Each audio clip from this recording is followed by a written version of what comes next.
Every pilot learns one fundamental rule in training: trust your crew.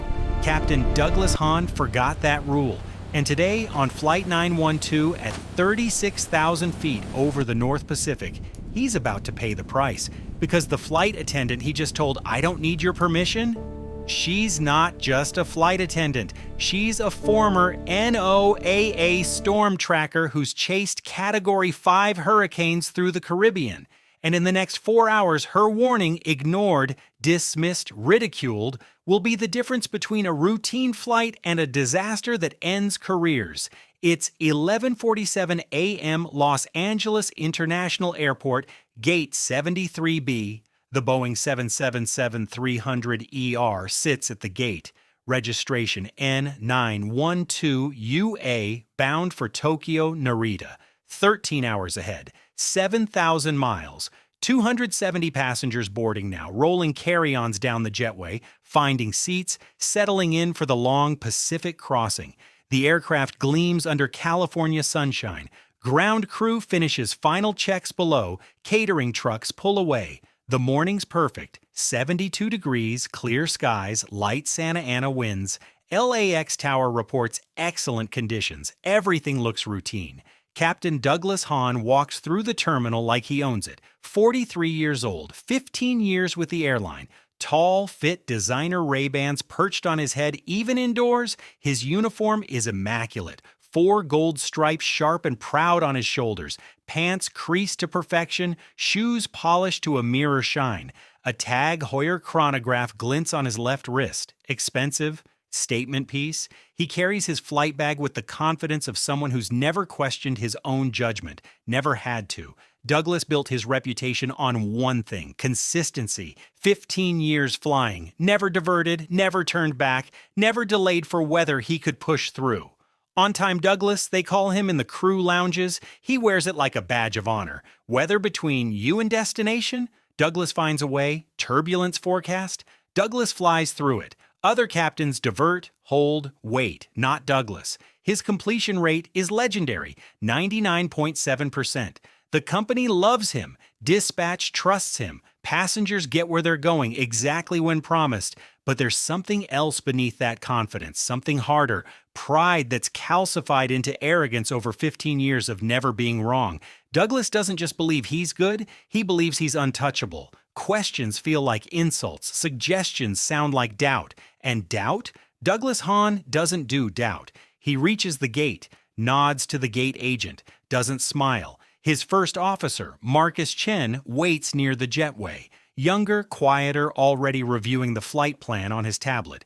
Douglas barely acknowledges him. They'll talk in the cockpit. Right now, Douglas is scanning the gate area with the practiced eye of someone looking for problems before they become problems. Mia Sandoval is already on board. She arrived 20 minutes early, always does. 37 years old, 12 years with the airline, lead flight attendant on this route. Her uniform is perfect, navy blue. Service pins aligned precisely on her lapel. 3 gold pins, 12 years of service. 1 special commendation from the CEO for exceptional passenger care during a medical emergency 2 years ago. Her dark hair pulled back in a neat bun. Minimal makeup, professional, unassuming. But Mia Sandoval is anything but unassuming. 4 years before joining the airline, she worked for NOAA, the National Oceanic and Atmospheric Administration. Storm Tracking Division. She flew into hurricanes, literally. NOAA's Hurricane Hunters, the WP-3D Orions that fly directly through eye walls to gather data. Mia spent 4 years reading atmospheric pressure drops, analyzing convective patterns, predicting storm behavior. She's flown through Hurricane Maria at its peak, watched wind shear tier systems apart, seen microbursts that can drop an aircraft from the sky. She knows weather, not textbook weather, real weather, the kind that kills. She left NOAA for personal reasons. Family health issues, needed to be home more, airline schedule offered better work-life balance. But she brought her expertise with her. Her iPad has 3 weather apps that most pilots don't even know exist. She checks satellite imagery before every flight, reads aviation weather discussions like some people read novels. She can look at a cloud formation and tell you what's happening 10,000 feet up. Right now in the forward galley, Mia is looking at her iPad. Something's bothering her. The flight plan shows their route. LAX direct to Tokyo, tracking north over the Pacific Great Circle route, standard operating procedure. 13 hours. But Mia's weather apps are showing something different. A deep low-pressure system developing rapidly 800 miles north of the Hawaiian Islands. Unusual position, wrong time of year. The system wasn't there yesterday. Now it's there, intensifying, throwing convective cells up to 45,000 feet. The jet stream is doing something weird, dipping south, then north, creating wind shear zones that'll produce severe turbulence. Their filed route goes straight through it in about 7 hours. Mia frowns. She opens another app, Check Satellite Imagery. The system is definitely building, fast. She pulls up aviation weather discussions from the Aviation Weather Center. They've issued a SIGMET, significant meteorological information for severe turbulence in that exact area. Valid for the next 8 hours. Other flights are rerouting. She checks FlightAware on her phone. Japan Airlines 61, same route, departed 2 hours earlier, diverted south, adding 40 minutes. Korean Air 17 rerouted around the system. Cathay Pacific 881 requested alternate route through dispatch. She needs to talk to the captain.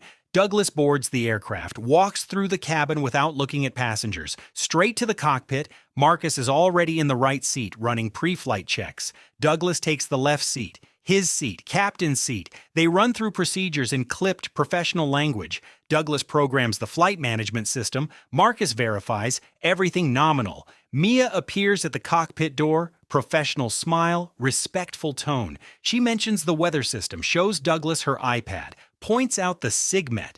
Other flights rerouting suggests requesting an alternate route from dispatch. Maybe swing south around the system, add 30 minutes, avoid the worst of it. Douglas doesn't even look at her iPad for more than 2 seconds. His response is immediate, dismissive. He tells her the flight plan is already filed and approved. Dispatch knows what they're doing. Company meteorology reviewed it. The route is fine. He's flown through turbulence 1,000 times. It's part of flying. Mia tries again, gently. She mentions her NOAA background, says the system is developing fast, unusual pattern. Wind shear zones are dangerous. Those SIGMETs don't get issued lightly. Douglas's face hardens. His exact words, "I don't need a flight attendant's permission to fly my route." The words hang in the air, cold, contemptuous, final. Mia doesn't react, doesn't argue, just nods once.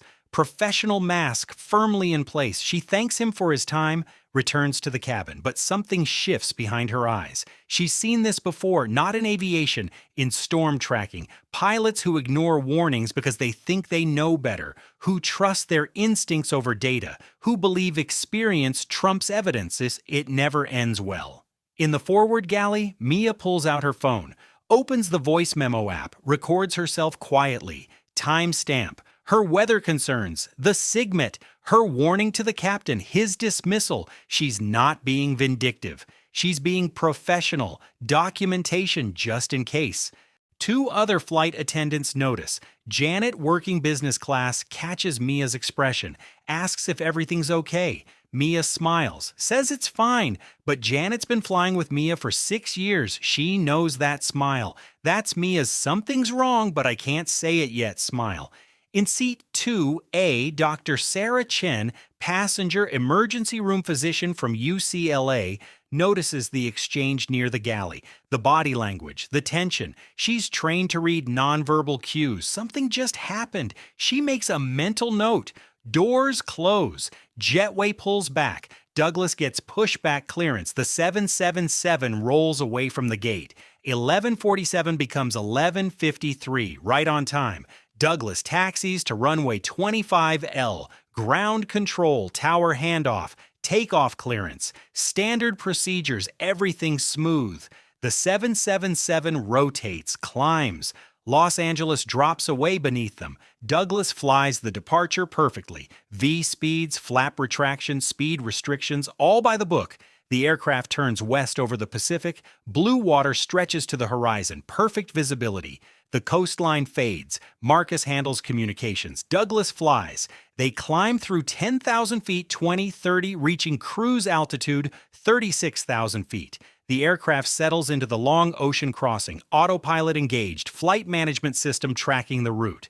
Douglas leans back, relaxed, in control, another Pacific crossing routine. He's done this route 73 times. In the cabin, Mia begins her service. Coffee, drinks, snacks for business class. She's professional, warm with passengers, smiling, but every 20 minutes she checks her iPad. The weather system is still there, still growing, and Flight 912 is flying straight toward it. But Douglas Hahn doesn't need a flight attendant's permission. He said so himself. What he's about to learn is this: pride doesn't negotiate with physics, and weather doesn't care about your completion rate.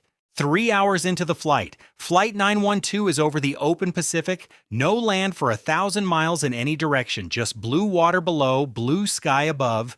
The cabin is quiet. Most passengers are watching movies, reading, sleeping. Lunch service finished an hour ago. Everything feels routine, but it's not routine.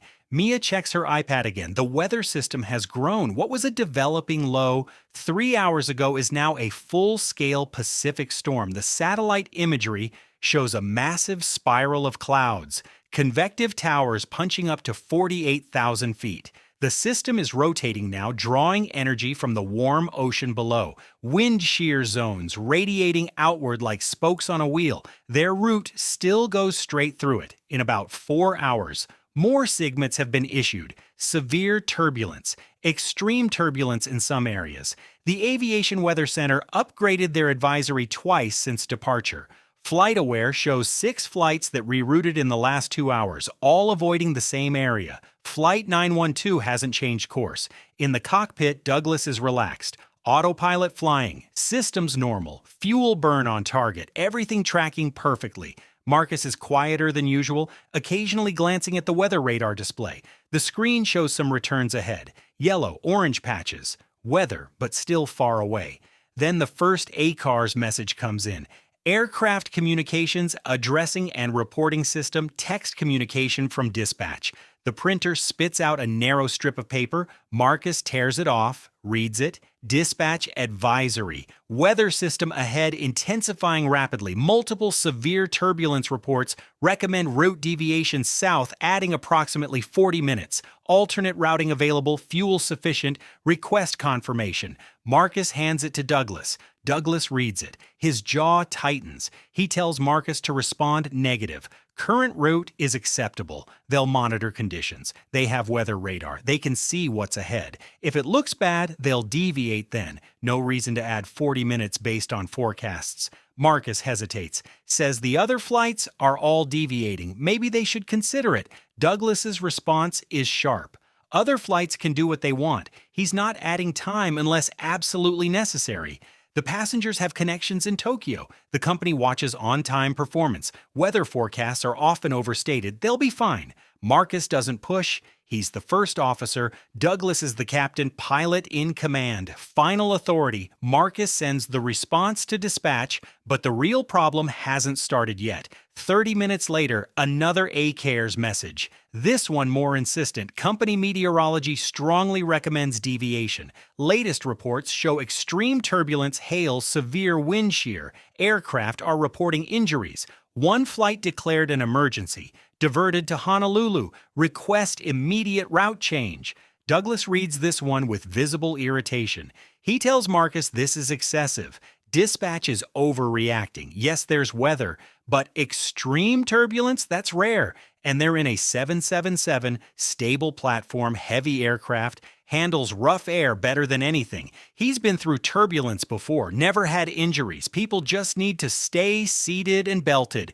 He tells Marcus to respond negative on deviation, continuing as filed. Will monitor and advise if conditions warrant change. Marcus's expression shows concern now. He mentions that dispatch doesn't usually send 2 messages like this. Maybe they're seeing something serious. Douglas cuts him off. Dispatch sees weather radar on the ground. They're seeing it from the airplane. Big difference? They'll make their own decisions based on actual conditions, not ground-based forecasts. The response gets sent. In the cabin, passengers are starting to notice small bumps. Nothing serious yet, just light chop. The seatbelt sign isn't even on, but Mia notices. She's felt this before. This isn't random turbulence. This is atmospheric instability, the kind that builds. She walks to the cockpit, knocks. Douglas tells her to wait. She waits 2 minutes. He finally opens the door partway, doesn't invite her in. Mia mentions the bumps, says maybe they should turn on the seatbelt sign, secure the cabin early, give crew time to prepare. Her tone is professional, not pushy. Douglas tells her the turbulence is light, no need for the sign yet. They'll turn it on if conditions change. Mia tries another angle, mentions she's been checking weather apps. The system ahead is significant. Other flights diverted. Maybe they should reconsider the route. Douglas's face hardens. His exact words, "I appreciate your concern, but I'm the captain. I'll decide when we change course. Focus on your cabin duties." Cold, dismissive. Door closes. Mia returns to the galley. Janet is there, saw the exchange, asks what he said. Mia just shakes her head, tells Janet they should secure loose items early, just in case. Janet catches the tone. She's been flying long enough to know. When lead FAs say just in case, there's usually a reason, and then something unexpected happens. Another aircraft on the same frequency makes a call to air traffic control. Japan Airlines 67, 30 minutes ahead of Flight 912 on a similar route. They're declaring their intention to deviate south. The captain reports severe turbulence, multiple injuries, extensive aircraft damage to cabin interior, requesting priority handling.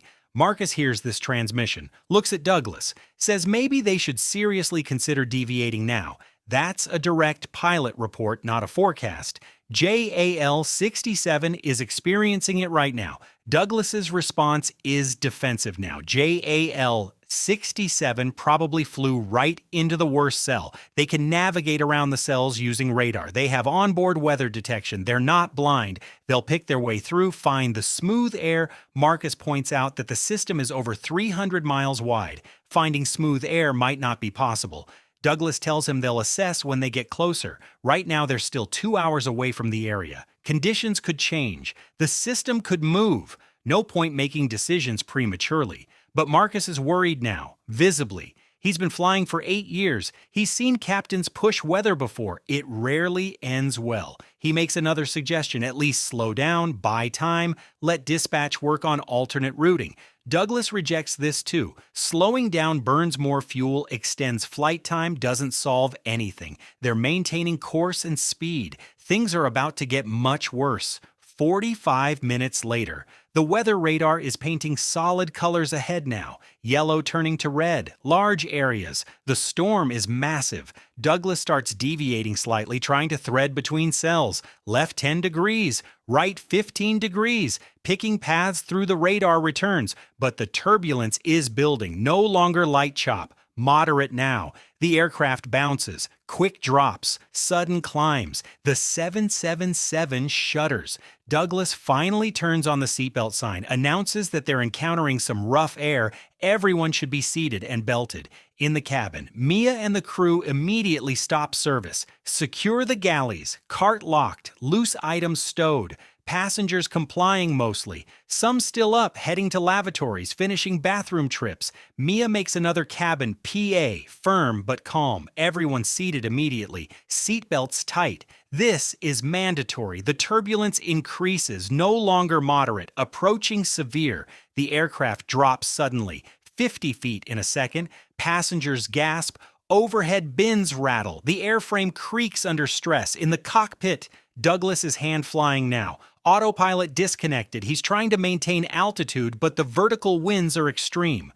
Updrafts push them up 300 feet. Downdrafts slam them down. The yoke fights him. Power adjustments constantly. Engines spooling up and down. Marcus is on the radio, declaring their situation to ATC, requesting any routing advice. ATC responds, all traffic in that area is deviating. Recommend immediate turn south or return to Honolulu. Douglas keys the intercom to Marcus without transmitting to ATC, says they're not returning to Honolulu. They're 3 hours out now. That's 6 hours of flight time wasted. Tokyo is only 9 hours ahead total. They're pushing through. Marcus stares at him, says this is getting dangerous. They should divert. Douglas says they're fine. It's just turbulence. The aircraft can handle it. And then it happens. They hit the worst cell. The aircraft drops violently, 100 feet, instant negative G-force. Everything not secured goes airborne. Passengers scream. A flight attendant in the aft galley, not belted yet, was securing final items, lifts off the floor, slams into the ceiling, crashes down hard. The sound of impact echoes through the cabin, even over the roar of stress on the airframe. The turbulence continues, savage, relentless. The 777 is being thrown around like a toy. Douglas is fighting the controls with both hands, sweat on his forehead. Marcus has death grip on his armrests. In the cabin, chaos, passengers crying, praying, some vomiting from the motion. Carry-on bags that weren't secured properly have burst from overhead bins. Personal items everywhere. The injured flight attendant in the back is on the floor, conscious but clearly hurt. Another crew member crawling to help her. Can't stand. Turbulence too violent. Dr. Chen in 2A is trying to stay calm, but she's gripping her armrests hard enough to hurt. She's seen trauma in the ER, but this is different. This is helpless, no control. Another massive drop, more screams. Something breaks in the cabin, sounds like plastic cracking. A monitor tears loose from a bulkhead. Mia is belted in a jump seat forward galley. She's pale but composed. She knew, she warned him, and he didn't listen. If he thought that was bad, he's about to learn the real cost of pride at 36,000 feet. The turbulence doesn't stop. It gets worse. Another violent drop. The 777 falls like an elevator with cut cables. Passengers scream. In the cockpit, warning chimes sound. Altitude deviation, overspeed, underspeed, conflicting simultaneously as the aircraft is thrown through vertical air masses moving at different speeds. Douglas pulls back on the yoke, trying to recover from the drop. The aircraft responds sluggishly. They're in the heart of it now. The weather radar is solid red everywhere. No gaps, no way around. Only through. Marcus is on the radio, voice tight with stress, declaring emergency to ATC. They need priority routing out of this system now.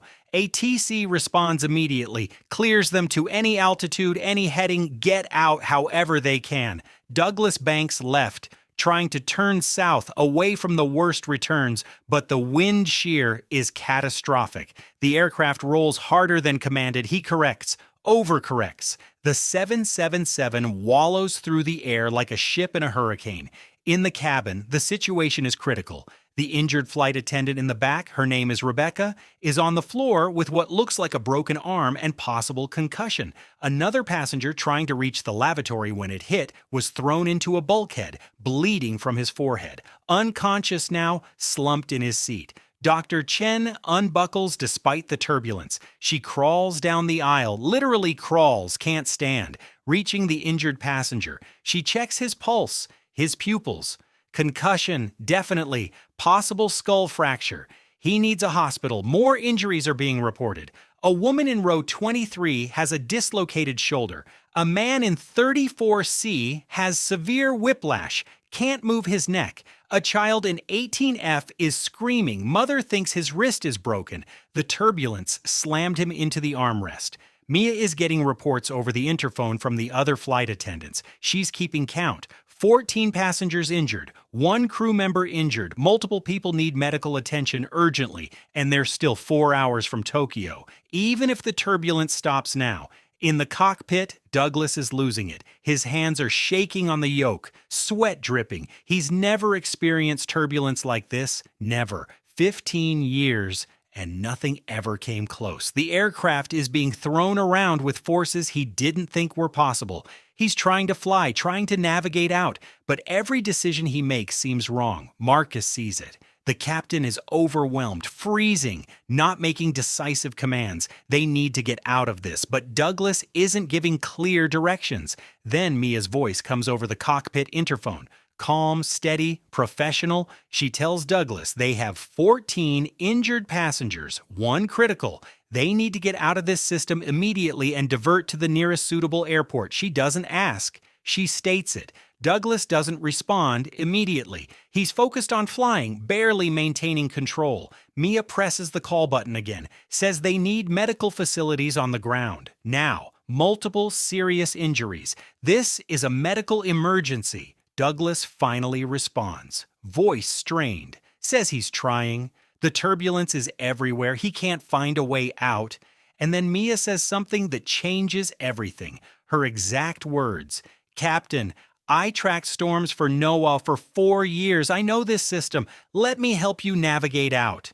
Silence in the cockpit. Douglas stares at the interphone panel. Marcus looks at him. Douglas keys the interphone. His voice is different now. Smaller, pride cracking. He tells her to come up. Mia unbuckles, moves carefully through the violent turbulence, reaches the cockpit. Douglas opens the door. She steps in, looks at the weather radar display. Her eyes scan it, trained eyes, eyes that have seen hurricane eye walls, analyzed convective patterns, predicted storm behavior in real time while flying through Category 5 systems. She sees what Douglas can't see, the structure, the pattern. She tells him the system is rotating counterclockwise. The worst winds are on the north and west sides. They need to go southeast, then south. Not southwest, southeast first, then south. That takes them with the rotation, not against it. They'll hit lighter bands, then clear air. Douglas looks at Marcus. Marcus nods. At this point, they'll try anything. Douglas turns the aircraft to heading 135, southeast. The turbulence continues, but Mia is watching the radar returns, reading the colors like a language Douglas never fully learned. She tells him to descend to 32,000 feet. The worst convection is between 35,000 and 40,000. Lower is better. Douglas requests lower altitude from ATC, cleared immediately. They descend. The turbulence eases slightly, still rough, but not the violent chaos of 30 seconds ago. Mia tells him to hold this heading for 8 minutes, then turn to 180, due south. That'll take them out of the primary circulation. Douglas follows her instructions. 8 minutes feel like hours, but she's right. The radar returns are changing. Less red, more yellow, then green at the edges. At 8 minutes, Douglas turns south. The aircraft steadies. The turbulence decreases noticeably. Moderate now, not severe. Then light, then smooth. They're out. The cabin is silent except for crying. Passengers are in shock. Crew members are checking injuries, comforting people, distributing water and ice packs.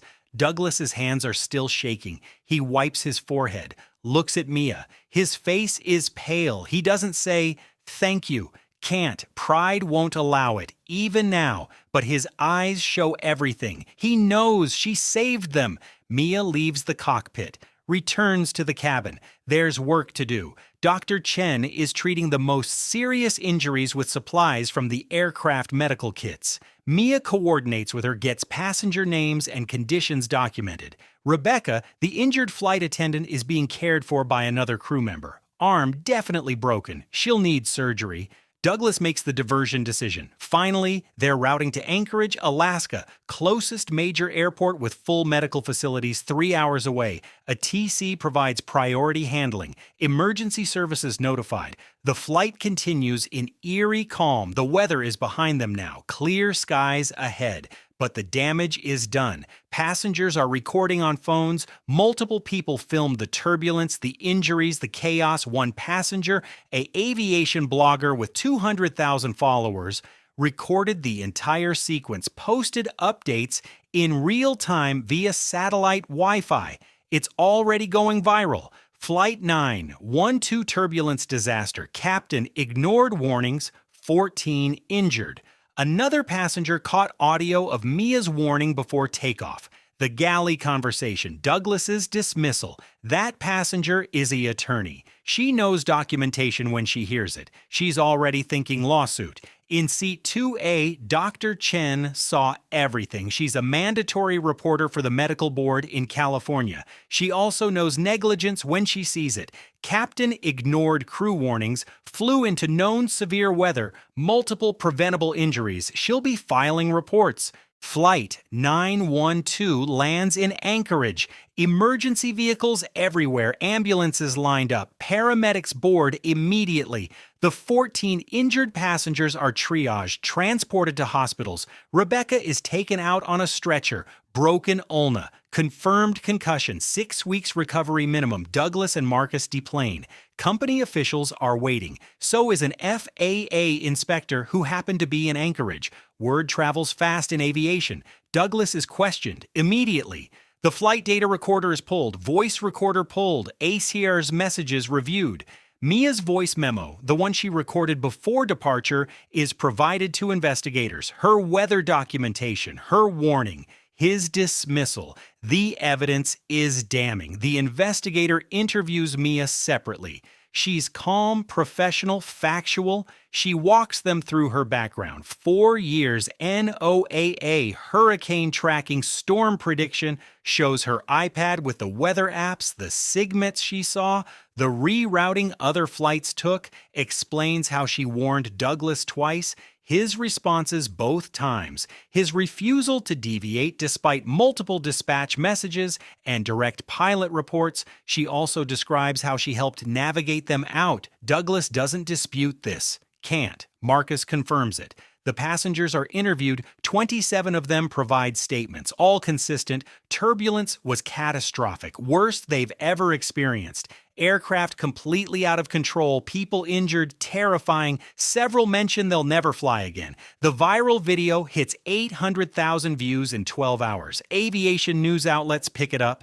Captain's arrogance leads to injuries on Pacific flight. Pilot ignored weather warnings. 14 hospitalized.